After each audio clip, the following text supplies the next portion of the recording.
সাথী ও বন্ধুগণ, ওগো আমার বাংলাবাসী, আমার দেশবাসী, আমি হোসেন গাছি মানবাধিকার কর্মী হিসেবে তোমাদেরকে অনেক ভালোবাসি। তাই দেশে প্রাকৃতিক দুর্যোগ, অসামাজিক কার্যকলাপ, দুর্ঘটনা, বিপদগ্রস্ত, সংকট, যখনই দেশের বিপজ্জনক অবস্থা দেখি, আমরা নিত্য নতুন নানান রকম বিষয়বস্তু রেখে আলোচনা শুরু করি। আমি আজকের যে আলোচনাটা করব, সেই আলোচনাটা অত্যন্ত গুরুত্বপূর্ণ বাংলার মানুষের স্বার্থের জন্য। তাই বাংলার প্রত্যেকটা জাতি, ধর্ম, বর্ণ নির্বিশেষে সমস্ত মানুষের কাছে আমাদের বিনীত আবেদন, আপনারা আমার ভিডিওটা বেশি করে শেয়ার করুন, বেশি করে লাইক করুন, কমেন্ট করুন এবং সর্বস্তরের মানুষের কাছে এই ভিডিওটা পৌঁছানোর জন্য গোটা বাংলাবাসীর কাছে আমি আবেদন রাখছি। আপনারা জানেন, এসআইআর নামে ভয়ঙ্করী ক্যান্সার, এসআইআর নামে ভয়ঙ্করী আক্রান্ত, এসআইআর নামে ভয়ঙ্করী একটা ছোঁয়াটে রোগ। এ রোগ যেখানে লাগবে সেই বংশ ধ্বংস হয়ে যাবে, এ রোগ যেখানে আসবে সেই দেশটাকে শেষ হয়ে যাবে। আজকের এসআইআর, এনআরসি, সিএ করে এই চক্রান্ত পড়ে সরকার কোটি কোটি টাকা ধ্বংস করেছে। বাংলার মানুষের টাকা, ভারতবাসীর টাকা, দেশবাসীর টাকা, সেই টাকা নিয়ে দেশবাসীকে পঙ্গু করে দিয়েছে। আর সে জায়গা দাঁড়িয়ে দেশের একটা শ্রেণীর মানুষ দেশের মানুষের জীবন নিয়ে খেলছে।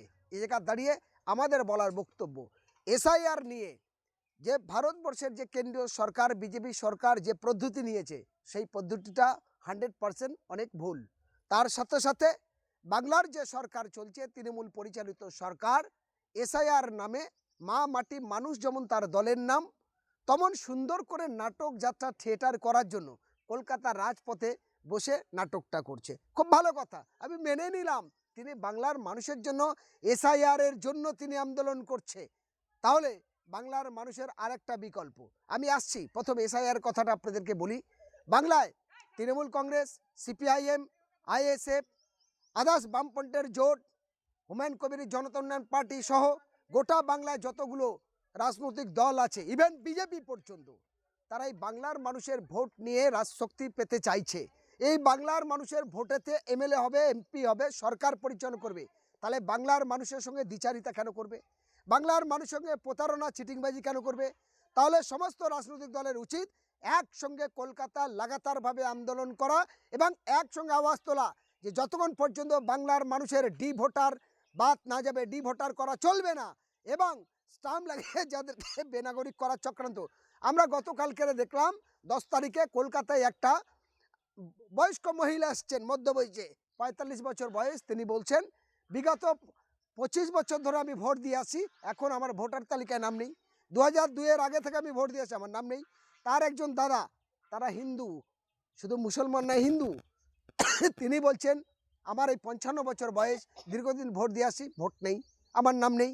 অবাক ব্যাপার, জজ সাহেবের নাম নেই, স্কুল মাস্টারের নাম নেই, উকিলের নাম নেই, প্রাক্তন মন্ত্রীর নাম নেই, বিধায়কের নাম নেই। এই অবস্থা পশ্চিমবঙ্গের মধ্যে চলছে। ফলে যে বিজেপি বাংলার স্বপ্ন দেখার ইচ্ছা প্রকাশ করছে তাদের, তাহলে তার আগে সে বাংলার মানুষের সঙ্গে প্রতারণা। আর এই বাংলার মানুষ বিভিন্ন জায়গায় গিয়ে তাদের প্রাণ যাচ্ছে। তারা রাজনৈতিক ক্ষমতা পাওয়ার জন্য খুন, মার্ডার সব রকম প্রস্তুতি নিচ্ছে। একদিকে তৃণমূল কংগ্রেস, একদিকে বিজেপি। তাহলে ক্ষমতা থেকে তারা কি করবে? তাই আমার বলার বক্তব্য, এবারে 2026 বিধানসভা নির্বাচনের কথায় আসি।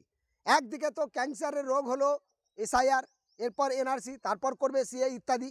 ফলে বাংলার মানুষের চোখ কান খুলে রাখতে হবে। আমরা বাংলার মানুষ, আমরা মূল নিবাসী, আমরা ভারতবাসী, আমরা এই দেশীয়, আমরা এই দেশে জন্মেছি। আমার পূর্বপুরুষ বাপ ঠাকুরদাদের সৎকার হয়েছে এই দেশে। এই দেশের মাটি আমাদের কাছে পবিত্র। এই দেশের মাটি রক্ষার স্বার্থের জন্য সবার সঙ্গে একই সঙ্গে কাঁধে কাঁধ মিলে লড়াই করতে হবে, দেশটাকে রক্ষার জন্য, দেশের সমাজ ব্যবস্থাকে পাল্টানোর জন্য।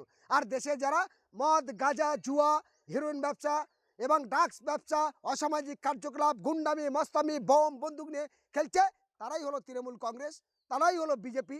তাদের আঙুল হিলানি চলছে সমস্ত প্রশাসন ডিপার্টমেন্ট। তাহলে যদি ভুল করে, একটা মানুষের আধার কার্ড, ভোটার কার্ড, প্যান কার্ডে যদি ভুল হয়, সেই ভুল কে করেছে? কোনো সাধারণ মানুষ করেনি, কোনো হিন্দু মুসলমান করেনি। আপনার ভোটার কার্ডে যে ভুল, সেই ভুল করেছে তৃণমূল কংগ্রেস পরিচালিত সরকারের আমলারা। আপনার কার্ডে যদি ভুল হয়, ভুল করেছে কে? বিজেপি পরিচালিত সরকার, তারা যে সরকারি অফিসার নিয়োগ করছে তার আমলারা। কিন্তু খেসারত দিতে হচ্ছে কারা? গ্রামের সাধারণ ভোলে ভালা মানুষ, গ্রামের সাধারণ হিন্দু মুসলমান দলিত আদিবাসী, তার নাম নেই, সমস্ত কাকুনে ছুটে ছুটে তার মাথা খারাপ করছে। তাই আপনাদের উদ্দেশ্য বলতে চাই, ভোট দেওয়ার আগে 100 বার ভাবুন। এই তৃণমূল কংগ্রেস আর ভোট দেওয়া যাবে যে বিজেপি দালালি করে এসআইআর করার জন্য 95 লক্ষ কর্মী নিয়োগ করেছে, আজ এসে কলকাতা বসে নাটক করছে। ফলে এই বিজেপি যারা ক্ষমতায় আসতে চাইছে এসআইআর করে আতঙ্কিত করে মানুষের কাজ বন্ধ করে কাগজ নিয়ে বারবার দৌড়াতে হচ্ছে, এই বিজেপিকে ভোট দেওয়া যাবে? ফলে বিজেপি আর তৃণমূল ফুলে ফুলে গন্ধ, তাই এরা মানুষকে করেছে আনন্দকে হারাম করে দিচ্ছে। এ ফুল ও ফুল এক, টাকার এপিট আর ওপিট, চোরে চোরে মাস্তুতো ভাই, এদের দেখে পাল্টাতে হবে। আরেকটি কথা বলি, তারা যদি মানুষের প্রতি বিশ্বাস করতো, ভরসা করতো, তাহলে অবাধ সুষ্ঠু নির্বাচন কেন হবে না? কেন বিরোধী দলের মনোনয়ন দিতে পারবে না? কেন মানুষ তার নিরপেক্ষভাবে তার রাজনৈতিক কর্মসূচি গ্রহণ করতে পারবে না? কেন সে তার স্বাধীন দেশে পরাধীন হয়ে থাকবে? তার গণতান্ত্রিক অধিকার প্রয়োগ করতে পারবে না? যদি সৎ সাহস থাকে, দেশের সংবিধানকে যদি মানি, দেশের মান্যতা যদি দেই, দেশের সর্বস্তরের মানুষের প্রতি বিশ্বাস এবং ভরসা থাকে, তাহলে আসুন সবাই একসঙ্গে আওয়াজ তুলি যে রাষ্ট্রপতির শাসন জারি করে 356 প্রয়োগ করিয়ে কড়া নিরাপত্তার মধ্যে দিয়ে যেন ভোট হয়। প্রত্যেকটা মানুষ তার নিজস্ব রাজনৈতিক কর্মসূচি নেবে, নিজস্ব স্বাধীনভাবে তার নিজের ভোট নিজে দেবে। এই আওয়াজ গোটা দেশবাসী তুলি, আর দেশবাসী একসঙ্গে কাঁধে কাঁধ মিলে আওয়াজ তুলি, কোনো মায়ের কোল শূন্য না হয়। তাই দেশে অসামাজিক কার্যকলাপ, হেরোইন ব্যবসা, মদ ব্যবসা, গাঁজা ব্যবসা, অনলাইনে জুয়া থেকে শুরু করে সর্বস্তর অসামাজিক কার্যকলাপ রোখা এটা সরকারের দায়িত্ব, সরকার পরিচালিতভাবে প্রশাসনের দায়িত্ব। ফলে আমরা দেখলাম দুটোই সরকার